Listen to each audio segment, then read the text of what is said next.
Ladies and gentlemen, citizens of the world, future leaders, thinkers, and observers of power.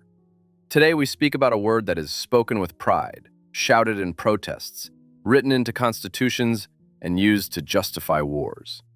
A word that promises dignity, a word that promises voice, a word that promises control. That word is democracy. We are not here to praise democracy, and we are not here to condemn democracy. We are here to understand it, calmly, precisely, and without illusion. Because the moment democracy becomes a slogan, it stops being understood. And when a system is not understood, it begins to rule those who believe they rule it. Democracy, at its most basic level, is described as the rule of the people. From the Greek words demos, meaning people, and kratos, meaning power, power of the people. But already we must pause, because words describe ideals, not realities. And democracy as practiced by states is not an idea, it is a mechanism. Before democracy was a system, human societies were ruled by strength, lineage, fear, and survival. Tribes followed the strongest. Kingdoms followed bloodlines. Empires followed conquest. Democracy did not emerge because humans suddenly became moral. It emerged because power needed legitimacy. As populations grew, ruling by force alone became inefficient. Violence is expensive. Fear is unstable. Obedience, however, voluntary obedience, is far more effective. Democracy offered rulers something revolutionary: the appearance of consent. When people believe they chose their leaders, they obey laws they did not write. When people believe they have a voice, they accept decisions they did not make. When people believe they are represented, they defend systems that do not serve them. This is not manipulation, it is structure.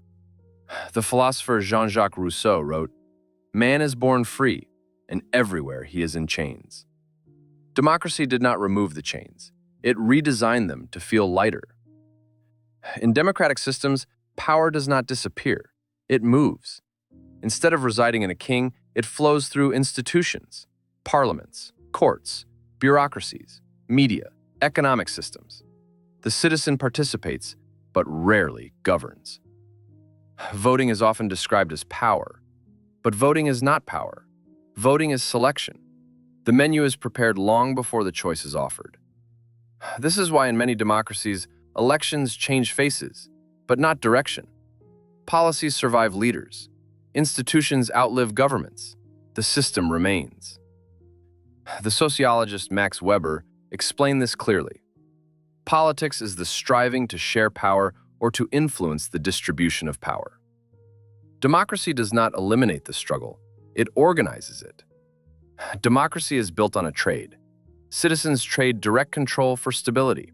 They trade speed for procedure. They trade certainty for participation. And in return, they are promised protection, rights, and recognition.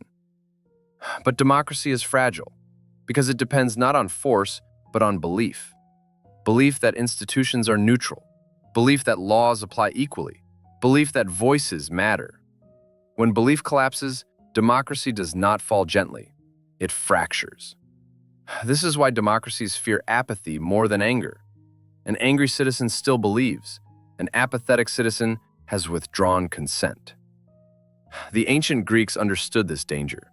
Plato warned, democracy passes into despotism. Not because democracy is evil, but because unguarded democracy exhausts itself. When citizens demand freedom without responsibility, when emotion replaces reason, when popularity replaces competence, democracy begins to decay from within. And yet, despite its flaws, democracy survives. Not because it is perfect, but because it is adaptable. It absorbs criticism. It reforms slowly. It postpones collapse. At least, when it is genuine.